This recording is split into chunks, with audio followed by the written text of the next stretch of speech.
Hi అండి. మొన్న 1 KG పండుమిర్చి పెట్టాను కదండి. పండుమిర్చి ఈరోజు తాలింపు పెట్టుకుందామా. వెల్లిపాయలు ఒక 3 గడ్డలండి ఒలుచుకున్నాను. అయితే నేను మీకు ముందే చెప్తున్నానండి, వీడియో ఎందుకో కానీ మంచిగా రాలేదండి. కాకపోతే మీకు చేసే విధానం అయితే కరెక్ట్గా చూపిస్తున్నాను. మొబైల్ ప్రాబ్లమా లేకపోతే ఏంటో అర్థం కాలేదండి. చాలా బాగా తీసానులే కానీ ఎందుకనో రివర్స్ వచ్చినట్లుగా ఉంది. అయితే కేజీ పండుమిర్చి తాలింపు పెట్టుకుందామండి. ప్యాన్ పెట్టేసి ఆయిల్ కొంచెం ఎక్కువగా వేసుకోండి. ఎండుమిర్చి అలాగే జీలకర్ర ఎక్కువ వేసుకోవాలండి. పచ్చిశనగపప్పు కూడా ఎక్కువగా వేసుకోవాలి. వెల్లిపాయలు కూడా బాగా వేసుకోవాలండి. 3 గడ్డలు వేసుకున్నాను నేను. అలాగే పచ్చిశనగపప్పు వేసుకున్నాను. జీలకర్ర ఎక్కువ వేసుకున్నాను. కరివేపాకు కూడా కొంచెం ఎక్కువే వేసుకోవాలండి. బాగా నూనెలో వేయగలండి. కొన్ని ఆవాలు అయితే కొంచెమే వేయండి. మా పిల్లలు అయితే తినరు. కొంచెం పసుపు వేసుకున్నానండి. అంతే. బాగా వేగాలండి. మనం పచ్చడి వేయగానే పచ్చడి చుట్టూతా కూడా నూనె రావాలండి. అలాగా మనం తాలింపు పెట్టుకోవాలి. ఆల్రెడీ తాలింపు బాగా కుదిరిందండి. ఈరోజు వీడియో బాగా వచ్చింది అనుకున్నా కానీ కొంచెం కుదరలేదు.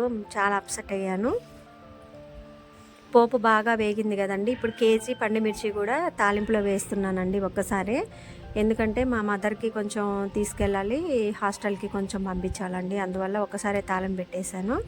నేను కేజీకి వచ్చేసి పండుమిర్చి కేజీ శుభ్రంగా కడిగి ఆరబెట్టుకున్నానండి తడి లేకుండా.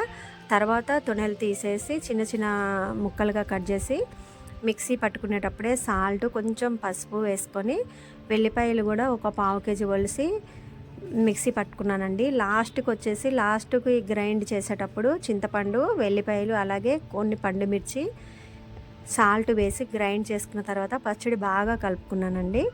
3 డేస్ అయిందండి పెట్టి కూడా. ఈరోజు తాలింపు పెట్టుకుంటున్నాను. పచ్చడి అయితే బాగా అంటే బాగా కుదిరిందండి. నాన్ వెజ్, వెజ్ పికిల్స్ బాగా పెడతానండి. కాకపోతే వీడియోసే పోస్ట్ చేయట్లేదు. ఫ్రాన్స్ అన్నీ కూడా వచ్చండి. డ్రై ఫ్రాన్స్ ఇంకా చాలా మొత్తం వంకాయ చట్నీ ఒకటి, మటన్ బోటీ అన్నీ పెడతానండి. గోంగూర బోటీ కూడా 1 బై 1 పోస్ట్ చేస్తాను. అయితే కొంచెం వీడియో ఒకటి కొంచెం మంచిగా రాలేదండి. కొంచెం అర్థం చేసుకోండి. మొబైల్ ప్రాబ్లమే అనుకుంటున్నా. పండుమిర్చి మాత్రం ఒక్క రేంజ్లో ఉందండి. అన్ని కొలతలన్నీ కరెక్ట్గా సరిపోయాయండి. పర్ఫెక్ట్ కొలతలు. మీరు కూడా అప్పటికప్పుడు కేజీ ఇలా పెట్టుకోవచ్చండి బయట నుంచి కొనుక్కునే బదులు.